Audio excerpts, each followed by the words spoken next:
Kaisar Agung Seni Bela Diri Bab 2781-2785. Ledakan. Sebelum Luo Xiu dan yang lainnya pergi, aura yang kuat terpancar dari arah di mana Tuan Muda Lei Bao melarikan diri hari itu. 5 sinar cahaya yang keluar datang dalam sekejap dan sangat cepat, melayang di langit di atas Luo Xiu dan mereka bertiga. Sebuah sosok muncul dalam cahaya yang keluar, dan seluruh tubuhnya diselimuti cahaya ilahi. Segera setelah itu, seberkas cahaya lain terbang ke arahnya, tetapi itu adalah Tuan Muda Lei Bao hari itu. Luka-luka di tubuhnya telah pulih saat ini, tetapi wajahnya masih pucat. Pada saat ini, matanya penuh dengan kebencian dan dingin. Tetapi Luo Xiu bahkan tidak memandang orang ini, karena tingkat kultivasi Tuan Muda Lei Bao hari itu hanya pada tahap akhir pencerahan tingkat ke-6. Sebaliknya, kelima orang yang diundangnya semuanya berada pada tahap awal pencerahan tingkat ke-8. Kamu juga telah melihat bahwa bahkan jika aku tidak membunuhnya, dia masih ingin membunuh kita. Luo Xiu melirik Hao Shen dan berkata, dia telah mengalami banyak hal serupa. Ketika berhadapan dengan orang seperti itu, jika Anda mengampuni nyawanya, dia tidak akan berterima kasih sama sekali. Sebaliknya, dia akan menjadi semakin kesal dan menunggu kesempatan untuk membalas dendam. Mengenai apa yang disebut Kastil Tianlei, Luo Xiu tidak menganggapnya terlalu serius. Karena ketika dia datang ke kota suci Beiqing, Junzu memperkenalkannya pada situasi kota suci Beiqing. Seluruh kota suci Beiqing berada di tangan sekte Beiqing Dao. Ada 3 kekuatan utama di kota suci, dan Kastil Tianlei ini adalah salah satunya. Tetapi apa yang disebut 3 kekuatan utama itu bagaikan semut di mata Beiqing Daomen. Tidaklah berlebihan jika dikatakan bahwa semua warisan teratas dari 11 alam atas di keabadian digabungkan tidak dapat bersaing dengan sekte Beiqing Dao. Inilah perbedaan antara warisan di dunia tanpa akhir dan warisan di dunia Tao. 3 kekuatan utama di kota suci Beiqing juga termasuk dalam warisan yang tak terbatas. Namun, untuk bisa mendapatkan pijakan di tempat seperti kota suci Beiqing, 3 kekuatan utama tidak boleh diremehkan. Mereka bisa setara dengan warisan teratas manapun di Endless, atau bahkan lebih kuat. Di mana wanita itu tadi, Tuan Muda Kastil Tianlei melirik dingin ke bawah, dan tak lama kemudian ia mendapati wanita muda itu di antara kerumunan yang menjauh ke kejauhan. Sebelumnya, nyawa wanita ini pernah diselamatkan oleh Jun Ruolan. Sekarang, saat dia melihat Tuan Muda dari Kastil Tianlei menatapnya, wajahnya tiba-tiba berubah dan dia berbalik serta lari. Tangkap jalan kecil itu, Tuan Muda Kastil Tianlei memberi perintah. Ya, seorang biksu yang berada di tahap awal pencerahan tingkat ke-8 sama sekali tidak ragu-ragu. Sosoknya melesat dan berubah menjadi cahaya yang melarikan diri. Dari jarak jauh, ia langsung menggunakan kekuatan Tao-nya untuk membentuk tangan besar dan meraih wanita muda yang melarikan diri itu. Ledakan, ketika telapak tangan ini jatuh, wanita muda itu langsung tersangkut, dan banyak orang di sekitarnya juga terluka. Beberapa terluka parah, dan beberapa lainnya meledak menjadi kabut darah di tempat. Namun, biksu dari Kastil Tianlei tidak menunjukkan perubahan apapun dalam ekspresinya, sama sekali mengabaikan orang-orang yang dibunuhnya. Segera setelah itu, wanita muda itu diserahkan ke tangan Tuan Muda Kastil Tianlei. Wanita muda ini agak cantik, tetapi dia tidak bisa disebut memukau. Senyuman ganas muncul di wajah Tuan Muda Kastil Tianlei. Dia menatap Jun Ruolan di bawah dan mencibir. Apakah kamu baru saja memilih untuk menjadi musuh Tuan Muda ini hanya untuk menyelamatkan wanita ini? Hahaha, kalau begitu aku akan beritahu kau akibat menjadi musuhku. Sebelum dia selesai berbicara, Tuan Muda Kastil Tianlei tiba-tiba merobek pakaian wanita muda itu hingga berkeping-keping, dan tubuh putih bersihnya segera diperlihatkan di depan mata semua orang. Kasar. Jun Ruolan sangat marah dan segera bergegas menyelamatkan wanita itu. Tetapi seorang biksu yang berada pada tahap awal pencerahan tingkat ke-8 berdiri di depan Jun Ruolan dalam sekejap. Pada saat yang sama, keempat biksu lainnya juga memancarkan aura yang kuat, mengunci Luo Xiu dan Hao Shen pada saat yang sama. Kalian bertiga, berdirilah untukku. Tuan Muda Kastil Tianlei berdiri di udara, menunjuk ketiga pria di kerumunan di bawah seolah-olah dia sedang menunjuk negara. Ketiga pria itu terkejut. Mereka tidak ingin berurusan dengan Tuan Muda Kastil Tianlei. Akan tetapi, mereka tidak berani melakukan perlawanan, karena Tuan Muda Kastil Tianlei punya reputasi yang kejam di kota Beiqing, dan sekadar memikirkannya saja membuat mereka merasa ngeri. Dalam keputusasaan, 3 pria berdiri dan berkata dengan hormat, "Apa perintah Anda, Tuan Lei?" "Hei, aku punya sesuatu yang bagus untuk kamu lakukan." Sambil berbicara, Tuan Muda Kastil Tianlei melemparkan wanita yang menangis dan ketakutan di tangannya tepat di depan ketiga pria itu. "Sekarang kalian bertiga, setubuhi dia sampai mati. Kalau kalian tidak setubuhi dia sampai mati, aku akan membunuh kalian." "Apa kalian mengerti?" Perkataan yang hampir menyimpang itu keluar dari mulut Tuan Muda Kastil Tianlei. Ekspresi ketiga pria itu berubah setelah mendengar ini. Mereka tidak menyangka hal seperti itu. "Apa, kau ingin mati?" Wajah Tuan Muda Kastil Tianlei berubah dingin, dan niat membunuhnya terungkap. Peristiwa itu membuat ketiga lelaki itu gemetar, lalu mereka bergegas menghampiri wanita telanjang itu tanpa ragu-ragu. "Hahaha, kamu lihat kan? Beginilah akibatnya kalau berani menyinggung perasaanku." Tuan Muda Kastil Tianlei tampak sangat bersemangat, seluruh wajahnya berubah berkerut dan ganas, sangat tidak normal. Matanya tertuju pada Junru Olan, menjilat bibirnya, dan mencibir, "Jangan khawatir, aku akan menikmatimu dulu, lalu mencari 100 pria untuk menidurimu sampai kamu mati." "Selamat, kamu berhasil membuatku jengkel." Niat membunuh yang teramat dingin memenuhi tubuh Luo Xiu, menyebabkan ruang di sekelilingnya berubah menjadi warna darah. "Bagi orang sepertimu, menyebutmu binatang adalah penghinaan terhadap binatang." Hao Shen juga sangat marah. Dia belum pernah melihat bajingan seperti itu sebelumnya. Lebih buruk dari binatang buas. "Berhenti."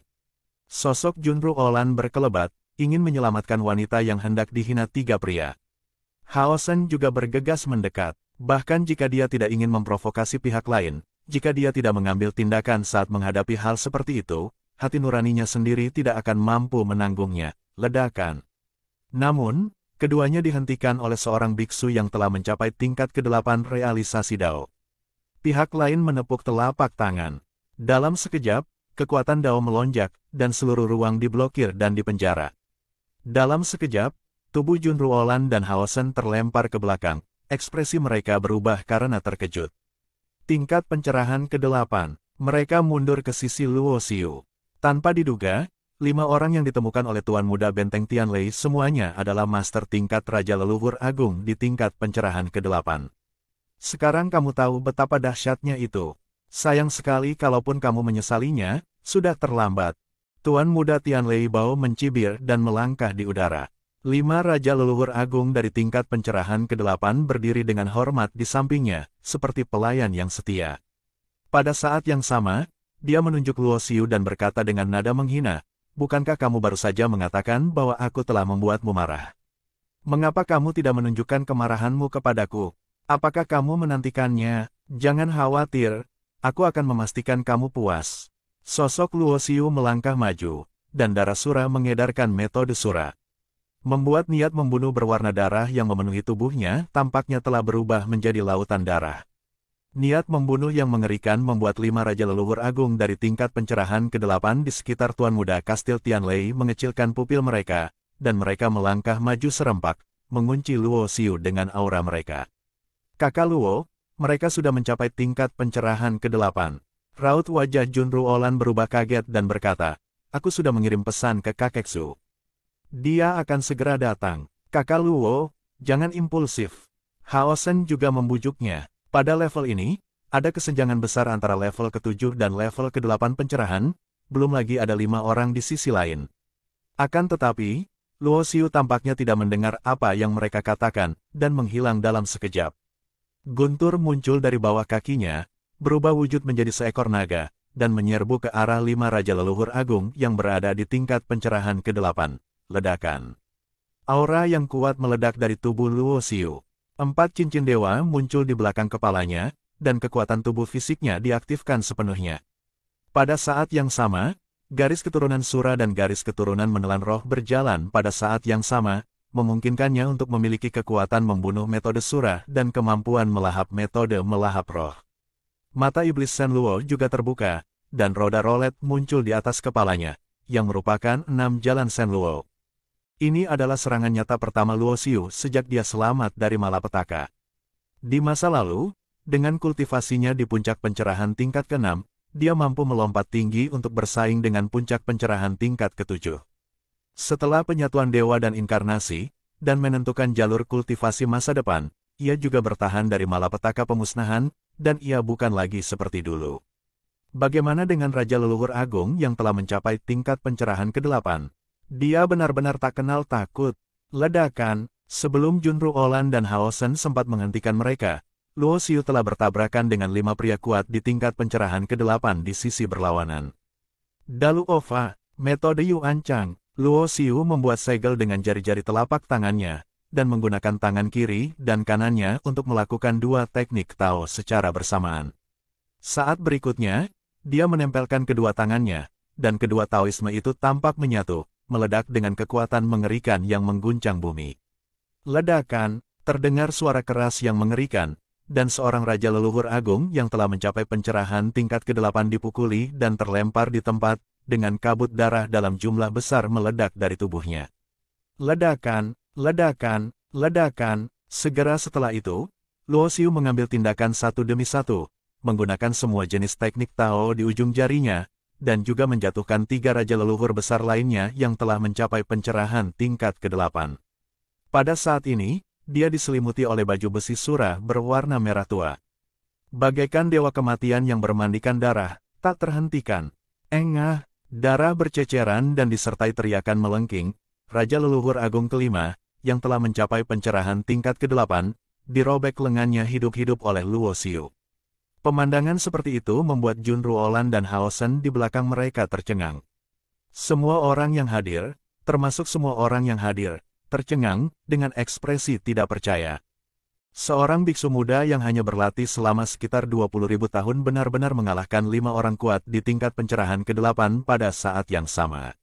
Apakah ini lelucon? Dapatkah dikatakan bahwa orang ini adalah seorang jenius tingkat Daozi dari warisan teratas di alam atas? Tetapi bahkan seorang jenius tingkat Daozi tidak akan pernah memiliki kekuatan seperti itu setelah berlatih selama sekitar 20.000 tahun. Ini tidak mungkin. Tuan Muda Kastil Tianlei merasa ngeri, karena pada saat ini Luo Xiu, yang seluruh tubuhnya berlumuran darah pembunuh, berdiri di depannya. Kaki, Luo Xiu mengangkat tangannya dan melambaikannya, lalu cahaya pedang yang mengerikan pun menyapu, membunuh 3 pria di bawah yang sedang mempermalukan dan menganiaya wanita muda itu di tempat. Wanita muda itu tergeletak di tanah, matanya kosong, dan mulutnya berdarah. Dia tidak tahan dengan penghinaan itu dan bunuh diri. Engah.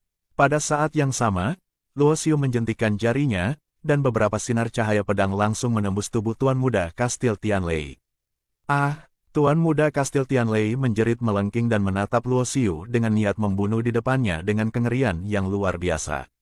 Kau berani membunuhku? Jika kau membunuhku, kau pasti akan mati. Aku adalah Tuan Muda Kastil Tianlei, dan ayahku adalah... Tuan Muda Kastil Tianlei berteriak ketakutan. Kamu terlalu banyak bicara. Luo Xiu mendengus dingin, lalu mengangkat tangannya untuk meraihnya. Terbentuklah gerombolan pedang, dan langsung menusuk mulut Tuan Muda Kastil Tianlei. Menusuk seluruh kepalanya, ledakan. Pada saat yang sama, api besar yang berkobar melahap tubuh Tuan Muda Kastil Tianlei, tetapi tidak langsung membakarnya menjadi abu. Sebaliknya, api itu membuatnya menjerit kesakitan, membuatnya merasa lebih buruk daripada kematian. Segera setelah itu, Luo Xiu mengulurkan jarinya dan mengukir pola ilahi tepat di antara kedua alis pria itu. Api pola ilahi membakar jiwanya yang sebenarnya, membuatnya sangat tidak dapat bertahan hidup atau mati. Sampah sepertimu lebih buruk dari binatang buas. Aku akan membunuhmu secara langsung. Itu terlalu mudah bagimu. Suara Luo Xiu sedingin yang berasal dari neraka 9 meter. Tuan kecil, cepat selamatkan Tuan Muda. Semua ini terjadi begitu cepat sehingga saat 5 Raja Leluhur Agung tingkat pencerahan ke-8 yang disingkirkan Luo Xiu bereaksi, semuanya sudah terlambat. Mereka yang membantu para tiran melakukan kejahatan, kalian semua pantas mati. Aura di tubuh Luo Xiu bagaikan aura yang ganas, terus meningkat.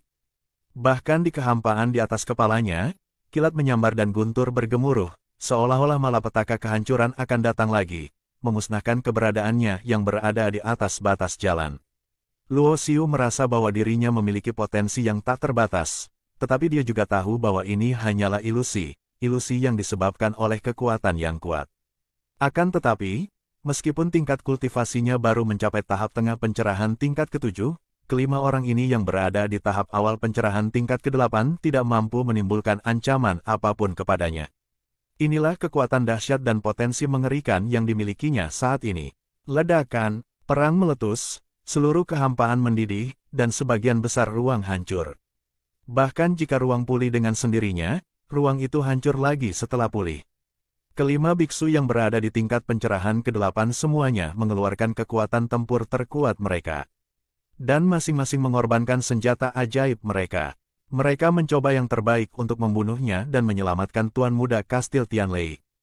Karena mereka semua tahu bahwa jika Tuan Muda Kastil Tianlei mati, mereka pasti akan mati juga.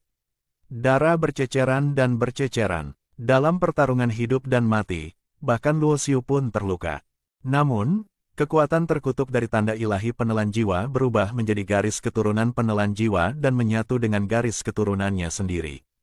Oleh karena itu, ia juga membawa karakteristik teknik menelan roh. Selama setiap pertarungan, teknik menelan roh akan secara otomatis beroperasi, menyerap energi dari tubuh lawan untuk memperbaiki luka fisik. Oleh karena itu, tidak lama setelah pertempuran, luka Luo Xiu tidak serius. Sebaliknya, 5 raja leluhur agung yang berada di tingkat pencerahan ke-8 masing-masing terluka parah dan tubuh mereka compang-camping. Berdengung, pada saat ini, sebuah sosok muncul di udara di dekatnya. Sosok itu adalah Junzu yang dipanggil oleh Jun Ruolan. Apa yang terjadi? Junzu mendatangi Jun Ruolan dan mengerutkan kening saat melihat Luo Xiu bertarung dengan 5 biksu di tingkat pencerahan ke-8. Itu saja, Kakek Zhu. Jun Ruolan memberitahu Junzu apa yang terjadi, dan tentu saja juga menyebutkan identitas Tuan Muda Lei Bao hari itu. Pada saat yang sama, pertarungan sengit yang berlangsung tidak lama berakhir. Mayat 5 orang kuat tingkat pencerahan ke-8 jatuh dari langit. Aura mengerikan di tubuh Luo Xiu juga terkandung di dalam tubuhnya, dan dia berjalan turun di udara. Senior, Anda di sini. Ketika dia melihat Junzu, Luo Xiu tahu bahwa Jun Ruolan pasti telah mengundangnya ke sini.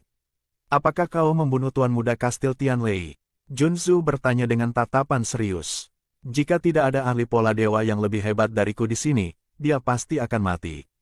Luo Xiu menunjuk Tuan Muda Kastil Tianlei yang masih berguling-guling dan berteriak di tanah dan berkata, dia tidak membunuh Tuan Muda Kastil Tianlei secara langsung, tetapi membakar jiwa sejatinya dengan api yang dipadatkan oleh pola dewa, kecuali ada master pola dewa dengan level lebih tinggi darinya yang bisa menyelesaikan teknik pola dewa. Jika tidak, pemuda dari Kastil Tianlei itu harus menanggung rasa sakit terbakar selama 99 dan 81 hari. Pada akhirnya, jiwanya yang sebenarnya akan musnah dan jiwanya akan tercerai-berai. Cepat keluar dari sini, dan kalian bertiga akan segera kembali ke Beiqing Daomen. Jangan keluar begitu saja. Junzu mengangkat tangannya dan melambaikan tangannya, langsung menggunakan cahaya yang keluar untuk menggulung Luo Xiu, Jun Ruolan dan Hao Shen, dan terbang menuju Beiqing Daomen. Dia secara alami tahu tentang Kastil Tianlei, dan dia juga tahu bahwa fondasi Kastil Tianlei tidak lebih buruk dari istana surgawi tak berujung, atau bahkan lebih baik, apalagi klan Junnya.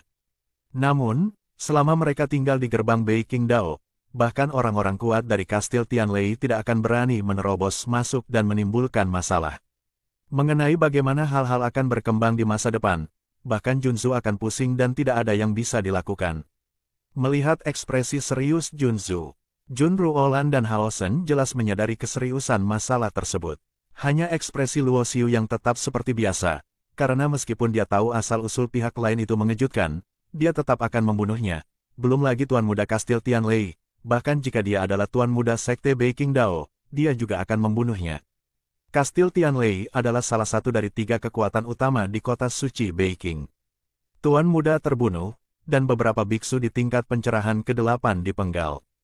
Hal sebesar itu terjadi, jika Kastil Tianlei tidak bisa mendapatkan berita secepatnya, akan sia-sia menjadi salah satu dari 3 kekuatan utama di kota suci Beiqing.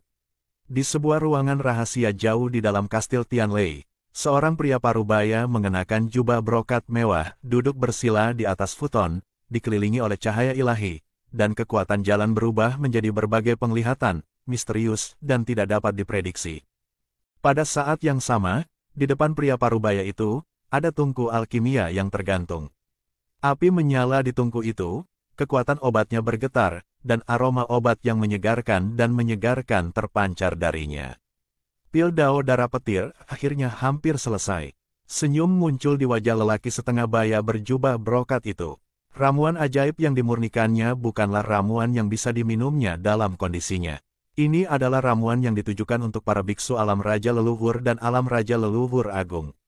Dia secara pribadi menyempurnakan tungku ramuan ajaib ini hanya untuk putranya sendiri. Meskipun dia telah berlatih kultivasi untuk waktu yang lama, dia hanya memiliki satu putra.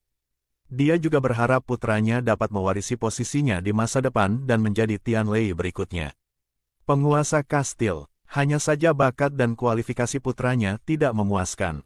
Secara alami, ia beberapa tingkat lebih baik daripada para jenius biasa, tetapi jika ia bersaing untuk posisi penguasa benteng Tianlei di masa depan, ia akan sedikit tertinggal. Itulah sebabnya dia mencari berbagai makhluk spiritual yang kacau untuk memurnikan pil dao darah petir. Selama dia meminum pil ini, bakat dan kualifikasi putranya akan meningkat pesat, dan dia dapat dipromosikan dalam waktu yang singkat. Itu adalah Taoisme tingkat ke-7. Jika kamu ingin menjadi penguasa kastil Tianlei di masa depan, karaktermu perlu ditempa.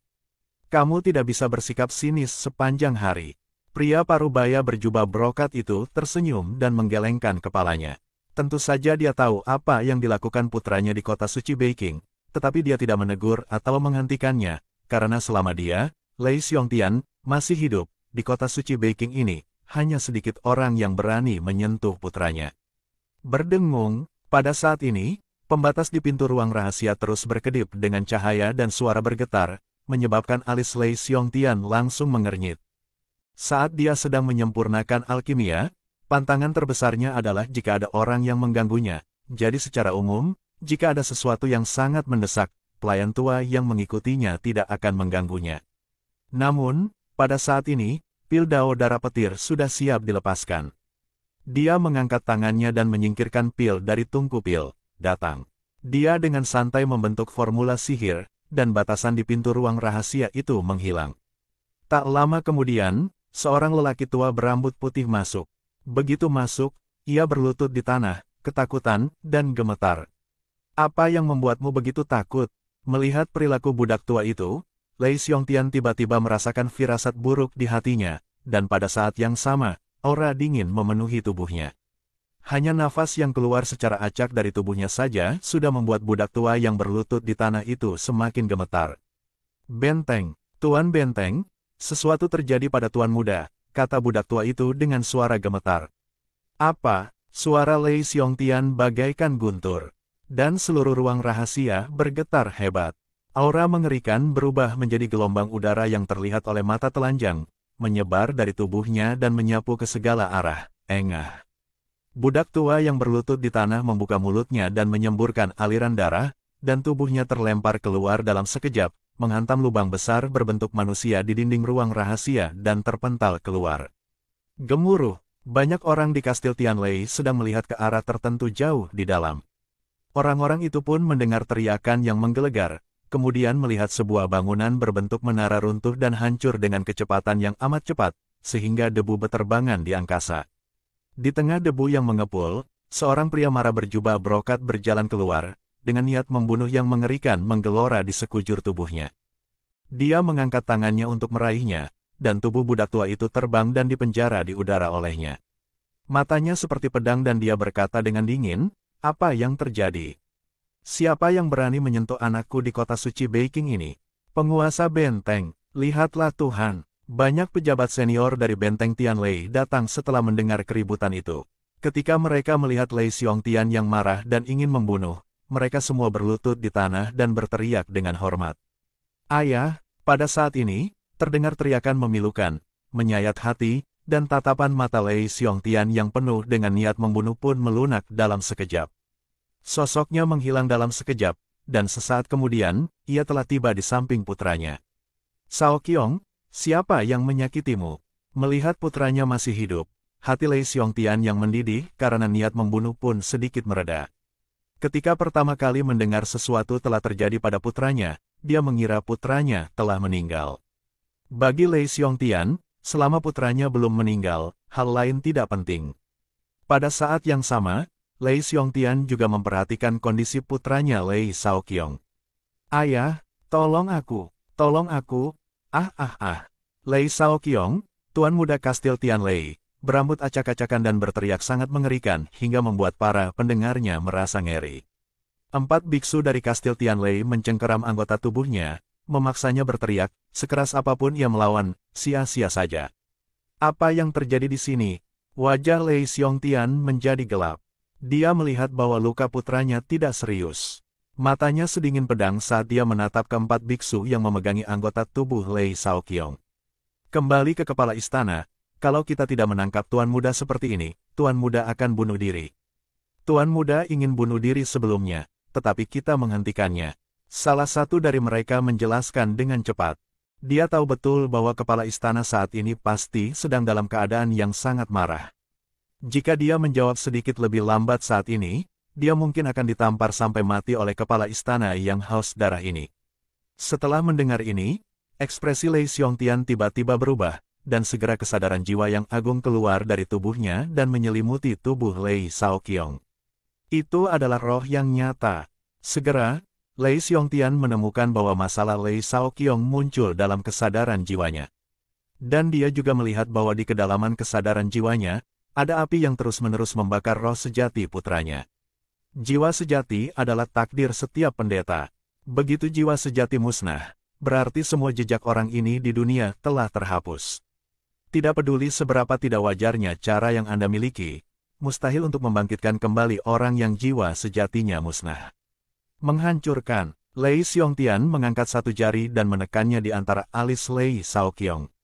Kekuatan jalan besar yang tak terduga melewati ujung jarinya dan langsung memasuki kedalaman lautan kesadaran Lei Shaoqiong. Mencoba memusnahkan api yang membakar jiwa sejatinya. Kaki, pada saat kontak, api yang membakar roh sejati padam dan tidak ada yang tersisa. Beraninya kau menggunakan keterampilan remeh seperti ini pada anakku. Saat aku menangkapmu, aku akan membuatmu merasakan sakitnya jiwamu yang sebenarnya terbakar selama ribuan tahun. Suara Lei Xiongtian dipenuhi dengan nada yang sangat dingin. Semenjak dia menduduki jabatan sebagai penguasa Kastil Tianlei, tak seorang pun berani memindahkan apapun di atas kepalanya. Karena siapa di seluruh kota suci Beiqing yang tidak tahu bahwa putranya adalah Nilin? Naga itu memiliki sisik terbalik, jika kamu menyentuhnya kamu akan mati. Tidak, hidup lebih buruk dari kematian. Di lautan kesadaran Lei Shaoqiong, setelah api yang membakar roh sejati padam, rasa sakit yang tragis juga lenyap. Teriakan melengking yang terus-menerus membuat suara Lei Shaoqiong serak. Pada saat ini, dia juga kelelahan mental dan kelelahan, dan dia pingsan. Bawa tuan muda ke bawah untuk beristirahat. Lei Xiongtian memerintahkan keempat biksu. Ya, keempat biksu itu menanggapi dan segera bersiap pergi bersama Lei Shaoqiong. Tetapi pada saat ini, perubahan mendadak terjadi. Lei Shaoqiong yang tadinya pingsan, kini terbangun lagi. Teriakannya pun terdengar lebih tragis dari sebelumnya. Dan teriakan itu sampai ke telinga Lei Xiongtian, membuatnya merasa jantungnya hendak hancur. Shaoqiong, Lei Xiongtian terkejut. Ketika dia menggunakan kesadaran jiwanya untuk menjelajah lagi, dia menemukan bahwa jauh di dalam lautan kesadaran Lei Shaoqiong, api yang membakar jiwa sejati muncul lagi. Apa yang terjadi? Aku jelas sudah memadamkan apinya. Ekspresi Lei Xiongtian berubah, dan dia tiba-tiba merasa bahwa segala sesuatunya tidak sesederhana itu. Dia menggunakan kekuatan jalan itu lagi untuk memusnahkan api itu. Namun kali ini, ia baru saja memadamkan api itu. Lalu api itu muncul lagi, terus-menerus membakar jiwa sejati anaknya. Wajah Lei Xiongtian menjadi semakin serius dan suram. Dia menyipitkan matanya, dan dengan kesadaran jiwanya, dia melihat tanda pada jiwa sejati putranya, Lei Shaoqiong. Tanda ilahi. Pada saat ini, Lei Xiongtian akhirnya mengerti di mana masalahnya. Ini adalah tanda yang ditanam oleh seorang ahli pola dewa dalam roh sejati putranya. Karena roh sejati biksu itu sangat rapuh, jika dia ingin secara paksa memusnahkan tanda pola dewa ini, roh sejati putranya juga akan hancur. Dimusnahkan bersama. Dengan kata lain, kecuali jika ditemukan ahli pola dewa yang mampu menghilangkan tanda pola dewa dengan menggunakan pola dewa, jika tidak, tanda pola dewa tersebut tidak akan pernah bisa dihilangkan. Dan menurut pengamatan Lei Xiongtian, jika tanda dewa tidak terselesaikan, putranya hanya akan mampu hidup selama beberapa lusin hari paling lama, dan roh sejatinya akan dimusnahkan sepenuhnya. Dan selama belasan hari itu, dia harus menanggung rasa sakit karena jiwanya yang sejati terbakar oleh api setiap saat. Betapa kejamnya hati dan kejamnya cara. Lei Xiongtian meraung, tubuhnya mendidih karena niat membunuh, dan dia melesat lurus ke langit. Di balik tabir niat membunuh yang mengerikan ini, banyak pejabat tinggi Kastil Tianlei yang hadir tidak dapat menahan diri untuk tidak menggigil, dan hati mereka amat ngeri. Katakan padaku, apa yang terjadi? Lei Xiongtian memandang sekelilingnya dengan dingin. Tuan Benteng, beginilah yang terjadi. Seorang biksu dari Kastil Tianlei segera menceritakan kisah umum tentang apa yang terjadi. Karena orang-orang yang dibawa Lei Shaoqiong ke sana semuanya sudah meninggal, cerita tentang hal-hal ini juga diperoleh Benteng Tianlei dengan mencari langsung ingatan beberapa saksi. Dan tidak akan ada informasi yang salah, ledakan. Setelah mendengarkan kejadian ini, tubuh Lei Xiongtian meledak dengan aura mengerikan. Semua pejabat senior Benteng Tianlei yang hadir langsung terpental. Namun, orang-orang ini tidak berani mengeluh. Mereka semua berlutut di tanah dan tidak berani bergerak. Jika kau berani memperlakukan anakku seperti ini, apakah kau berpikir bahwa aku, Lei Xiongtian, sudah mati? Lei Xiongtian meraung marah, tatapan matanya tertuju pada seorang lelaki tua. Penegak hukum yang lebih tua, pergi dan tangkap kepala orang yang melukai anakku. Juga, hubungi aku Master Si. Dia adalah Master Pola Dewa nomor 1 di kota Dewa Beiqing. Dia adalah satu-satunya yang dapat memecahkan jejak Pola Dewa di lautan kesadaran putraku. Ya, kepala kastil, banyak pejabat senior Kastil Tianlei menanggapi, dan sesepuh penegak hukum berubah menjadi seberkas cahaya dan pergi, menyelesaikan perintah kepala kastil secepat mungkin. Luo Xiu tidak tahu bahwa karena apa yang dia lakukan, seluruh kota suci Beiqing akan menyebabkan kekacauan. Pada saat ini, setelah dia dibawa kembali ke Beiqing Daomen oleh Junzu, dia terus mengasingkan diri di kamarnya. Mengandalkan misteri jalan besar yang terkandung dalam pecahan-pecahan dunia, ia terus memahami jalan ilmu pedang. Dan pada saat yang sama, ia juga memahami hukum suci 9 kesengsaraan. Teknik suci 9 kesengsaraan adalah teknik pedang ajaib dengan kekuatan ofensif yang kuat. Jika seseorang dapat mengandalkan seni Guiyijin untuk memadukan hukum suci 9 kesengsaraan dengan hukum Sura dan hukum Daluo, yang juga terkenal dengan pembunuhannya, kekuatannya akan sangat mencengangkan. Dan ini juga menjadi prototipe bagi Luo Xiu untuk menciptakan kekuatan magis pedangnya sendiri. Seraplah hakikat 3 metode Tao dan ciptakan metode jati diri ketiga Anda sendiri. Masih ada 5 tahun lagi sebelum konferensi diskusi Dao tak berujung, dan berdasarkan kemajuan kultivasiku saat ini, sebelum itu, aku seharusnya dapat berlatih hingga tahap akhir pencerahan tingkat ke-7, dan bahkan berharap dapat mencapai puncak pencerahan tingkat ke-7. Jika seseorang berlatih dengan kecepatan normal, bahkan seorang penjahat yang menentang surga, tidak peduli seberapa berbakatnya dia, tidak akan mampu berlatih secepat itu. Dan Luo Xiu berani begitu yakin karena dia telah meminum pil Jijing Yundao. Gelar pil Dewano, satu di bawah pencerahan bukanlah tanpa alasan. Setidaknya sebelum kultivasinya mencapai alam leluhur, kekuatan pil Yundao alam ekstrim akan sangat meningkatkan kecepatan kultivasinya. Secara relatif, persepsiku tentang ilmu pedang meningkat sedikit secara perlahan. Sepertinya semakin banyak cara yang kulakukan, semakin sulit pula untuk memperoleh pengetahuan.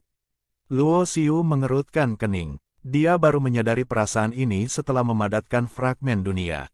Kalau saja ia memahami dengan cara yang hebat, dengan pemahamannya, paling tidak sebelum pemahaman itu mengembun menjadi pecahan-pecahan dunia, pada dasarnya tidak akan ada halangan apapun, dan kemajuannya pun dapat dikatakan sangat cepat. Namun karena ia menggabungkan beberapa jalan menjadi satu dan memadatkannya menjadi sebuah pecahan dunia, Luo Xiu menyadari bahwa pemahamannya tentang Dao telah menjadi kabur. Hal-hal yang sebelumnya dapat dipahami dengan mudah kini harus menghabiskan lebih banyak waktu dan upaya untuk secara bertahap memahami dan menguasainya. Tidak heran leluhur Jun mengatakan kepadaku bahwa cara kultivasi ini salah ketika dia melihatku meringkas semua dharma ke dalam pecahan dunia. Setelah berpikir sejenak, Luo Xiu mengerti. Dia tidak mungkin menjadi satu-satunya orang yang memikirkan cara menyatukan seluruh dharma pada tahun-tahun sebelumnya. Pada masa lampau, pastilah ada orang-orang jenius yang sangat hebat dan luar biasa, dan mereka pasti ingin mencoba mencari jalan perintis. Namun, ketika saya benar-benar mengambil langkah ini, saya menemukan bahwa setiap tahap selanjutnya semakin lama semakin sulit, dan akhirnya saya berhenti pada tahap tertentu, dan sulit untuk membuat kemajuan lebih lanjut. Misalnya, seorang jenius yang awalnya memiliki potensi untuk memasuki alam pencerahan, tetapi karena ia memilih jalan seperti itu, akhirnya berkultivasi hingga ke alam leluhur, tidak akan mampu maju setengah poin pun, dan bahkan mungkin tidak akan mampu menerobos ke alam leluhur. Setelah dikonfirmasi oleh banyak sekali orang jenius dan orang kuat, semua pendeta menyadari jalan ini sebagai pilihan yang salah. Oleh karena itu, Junzu pernah membujuk Luo Xiu bahwa selama dia membongkar pecahan-pecahan alam dan kemudian menerobos dari alam pencerahan tingkat ke-6, semuanya dapat dibatalkan. Tetapi Luo Xiu menolak kebaikan ini dan bersikeras menempuh jalan yang menurutnya benar. Junzu tidak terlalu membujuknya, karena beberapa tahun terakhir, beberapa orang telah mencoba dan menemukan bahwa cara ini tidak berhasil. Tidak akan mustahil untuk memulainya lagi. Justru karena ada ruang untuk penebusan. Dia tidak menghalangi pilihan Luo Xiu. Lagi pula, baginya, lebih baik Luo Xiu mencari tahu sendiri. Waktu berlalu dengan tenang dan tanpa disadari. Pada hari ini, Luo Xiu keluar dari ruangan. Dia perlahan mengangkat satu jarinya. Di jarinya, aura kekuatan pedang melilitnya. Aura itu sangat tajam dan tak terhentikan. Transformasi besar alam, senyum muncul di wajah Luo Xiu. Karena menurut catatan hukum suci 9 kesengsaraan, hanya mereka yang telah mencapai alam transformasi di alam ilmu pedang yang dapat memahami misteri hukum suci 9 kesengsaraan. Dengan cara ini, ia dapat mengekstrak hakikat Dharma suci 9 kesengsaraan, lalu menggabungkannya dengan hakikat Dharma Sura dan Dharma Daluo, lalu menyimpulkan dan menciptakan Dharma diri sejati ketiganya. Tutup mata Anda, dan semua misteri hukum suci 9 kesengsaraan akan muncul dalam pikiran Anda. Luo Xiu perlahan mengangkat tangan kanannya, dan kekuatan pedang terkumpul di antara telapak tangannya, berubah menjadi pedang suci berwarna cian yang tampak seperti suatu zat. Kemudian, saat dia sedang berpikir, sentuhan warna merah darah muncul pada pedang suci berwarna biru, dan kemudian gumpalan energi spiral menyerupai kristal muncul. Rasanya sangat kuat, jauh lebih kuat daripada menggunakan metode Daluo atau metode Sura dengan seluruh kekuatanku. Luo Xiu membuka matanya dan merasakan kekuatan yang terkandung dalam pedang kental di tangannya, dengan senyum puas di wajahnya. Sampai hari ini, ia memiliki beberapa metode Tao, dan masing-masing di antaranya sangat ampuh. Dan kondisi ini paling cocok untuk jalan penyatuan semua Dharma yang ditempuhnya. Dengan teknik Guiyijin, berbagai Dharma Tao dapat diintegrasikan satu sama lain untuk mengerahkan kekuatan yang luar biasa. Namun, sejauh ini, dia masih hanya dapat menggunakan Guiyijin untuk menggabungkan 3 metode Tao. Begitu metode Tao keempat ditambahkan ke dalam penggabungan, akan ada situasi di mana metode itu runtuh dan tidak dapat dikendalikan. Dengan kekuatanku saat ini, jika aku mengeluarkan senjata dewa tingkat leluhur dan senjata dewa pencerahan, aku ingin tahu seberapa kuat jadinya. Luo Xiu sangat menantikannya, tetapi kedua harta ini dengan mudah disembunyikan dari cahaya. Awalnya digunakan selama kesengsaraan kehancuran karena dia tidak mengaktifkan kekuatan senjata suci itu sendiri. Selain itu, perhatian semua orang tertarik oleh kesengsaraan kehancuran, jadi tidak ada yang memperhatikan senjata ajaib yang dia korbankan. Kalau tidak, begitu seseorang mengetahui mutu kedua senjata sakti ini, ia tidak akan bisa hidup tenang. Terus terang saja, bahkan yang terkuat di dunia Tao pun akan tergoda dengan gagasan menjadi senjata dewa, karena di dunia yang tak berujung ini, hanya ada sedikit pemurni senjata yang mampu memurnikan senjata sihir tingkat tinggi. Pemurni senjata yang dapat memurnikan senjata sihir tingkat Tao mungkin langka, bahkan di dunia Tao. Belum lagi senjata ilahi pencerahan di tangannya juga merupakan senjata berpola ilahi. Meskipun tingkat pola ilahi yang terukir pada senjata ilahi pencerahan ini tidak tinggi, namun masih jauh dari senjata ilahi pencerahan biasa dan bukan merupakan konsep yang sama. Sepertinya aku masih perlu menggunakan tombakku yang rusak. Luo Xiu teringat pada senjata leluhur yang tidak lengkap yang didapatnya dari Sekte Shizun. Kultivasinya saat ini telah mencapai pencerahan tingkat ke-7, dan kekuatan kesadaran jiwanya telah mencapai pencerahan tingkat ke-9.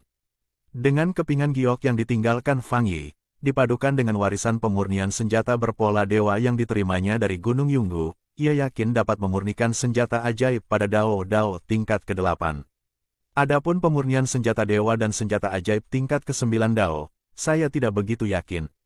Bagaimanapun, tingkat senjata ajaib dan senjata ajaib berbeda. Dan kesulitan pemurniannya sangat bervariasi. Dari segi materi, dia tidak kekurangan. Lagi pula, dia telah membunuh banyak raja leluhur yang hebat, dan bahkan menggunakan pola dewa emas yang ditinggalkan oleh ayahnya untuk membunuh seorang leluhur. Apakah kau sudah menguasai seni pedang lagi? Tiba-tiba, sebuah suara datang. Tetapi Junzulah yang berjalan keluar ruangan dan melihat Luo Xiu di halaman luar gedung lantai 7. Senior. Luo Xiu melambaikan pedang suci kental di tangannya. Tersenyum dan menangkupkan tinjunya sebagai salam. Sejauh yang aku tahu, kamu telah berlatih lebih dari 1 Dao, dan sekarang kamu memiliki pedang tambahan. Kamu seharusnya merasa bahwa pemahamanmu tentang Dao menjadi semakin kabur dan semakin sulit, bukan? Junzu berjalan mendekat dan berbicara perlahan. Ya, aku sudah merasakannya. Luo Xiu mengangguk dan bertanya dengan ragu. Dalam beberapa tahun terakhir, beberapa orang telah mencoba metode kultivasi semacam ini, dan mereka semua mengalami situasi yang sama. Bukan, itu benar. Junzu mengangguk, kombinasi berbagai cara dapat menghasilkan kekuatan yang luar biasa. Ini adalah konsensus yang diketahui semua orang. Jadi ada orang-orang jenius yang berpikir untuk mengintegrasikan berbagai jalan secara menyeluruh dan mengubahnya menjadi satu jalan. Di masa depan, mereka pasti akan mampu mencapai jalan yang tak terkalahkan. Sangat disayangkan bahwa siapapun yang telah mencoba jalan ini telah gagal. Pilihan terakhir adalah membangun kembali dari tingkat pencerahan ke-6. Kemudian terjadilah kompromi, yaitu orang-orang yang memiliki pemahaman yang cukup tinggi juga dapat mempraktikkan beberapa jalan sekaligus. Tetapi ketika mereka dipadatkan menjadi pecahan-pecahan dunia, mereka memisahkan berbagai jalan tersebut dan tidak akan mencampurkannya. Meskipun tidak sekuat penggabungan berbagai jalan, kekuatan yang dapat dihasilkan dengan menggabungkan berbagai jalan masih sangat kuat. Petik 2. Junzu menjelaskan dengan sabar, menurut legenda, keinginan dari jalan tanpa akhir tidak mengizinkan siapapun untuk menggabungkan jalan yang berbeda untuk mengembangkan jalan baru. Ini adalah hal yang tabu. Mungkin justru karena kamu melanggar tabu ini, kesengsaraan petir Raja Leluhur Agungmu berubah menjadi malapetaka kehancuran. Untungnya, kamu selamat. Kalau tidak, pada titik ini, Junzu berhenti bicara. Dia yakin Luo Xiu dapat memahami makna di baliknya. Itu tidak berarti apa-apa selain ruh sejati dimusnahkan dan jiwa tercerai-berai. Berapa banyak jalan yang telah Anda praktikkan pada saat yang sama? Sejauh yang saya ketahui, semakin banyak jalan yang terintegrasi, semakin sulit untuk memahami jalan tersebut. Legenda mengatakan bahwa seseorang menggabungkan 3 jalan dan pada dasarnya kehilangan semua pemahaman tentang jalan tersebut.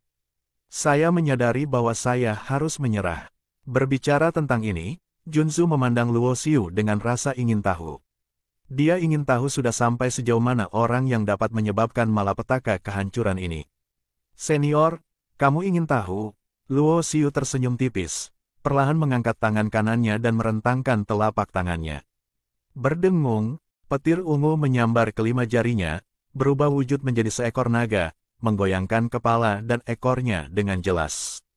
Jalan petir, Junzu mengangguk. Dia sudah lama tahu bahwa Luo Xiu punya jalan semacam ini. Segera setelah itu, sinar energi spiral seperti kristal muncul di tangan Luo Xiu, memancarkan aura yang tidak bisa dihancurkan dan mendominasi. Ini jalan kekuasaan. Mata Junzu menyipit. Ini adalah jalan yang hanya bisa dipahami oleh sedikit orang. Konon, mereka yang menguasai jalan ini luar biasa kuat dan tak tertandingi dalam hal kekuatan mendominasi. Jika mereka berlatih secara ekstrim, mereka dapat menghancurkan langit dengan satu tangan. Kaki, tiba-tiba, aura besar muncul lagi di tangan Luo Xiu. Ini adalah cara membunuh yang berasal dari metode Sura. Itu jalan ketiga. Ditambah dengan ilmu pedang yang baru saja kau lakukan, itu jalan keempat. Mata Junzu membelalak. Legenda yang dia ketahui adalah bahwa seseorang telah mencapai batas dengan mengintegrasikan 3 jalan, dan bahkan kehilangan pemahamannya tentang jalan tersebut. Dan akhirnya harus menyerah. Sebenarnya, saat ini saya hanya dapat mengintegrasikan ketiga jalan tersebut. Luo Xiu menggelengkan kepalanya. Meskipun aku telah menguasai lebih dari 3 jalan, aku tidak dapat menggabungkan lebih banyak jalan menjadi satu. Raksasa, Junzu sama sekali tidak tahu harus berkata apa. Melihat Luoxiu seperti ini, dia sepertinya telah memadukan 3 jalan besar. Apakah dia tidak puas? Itu sebuah legenda.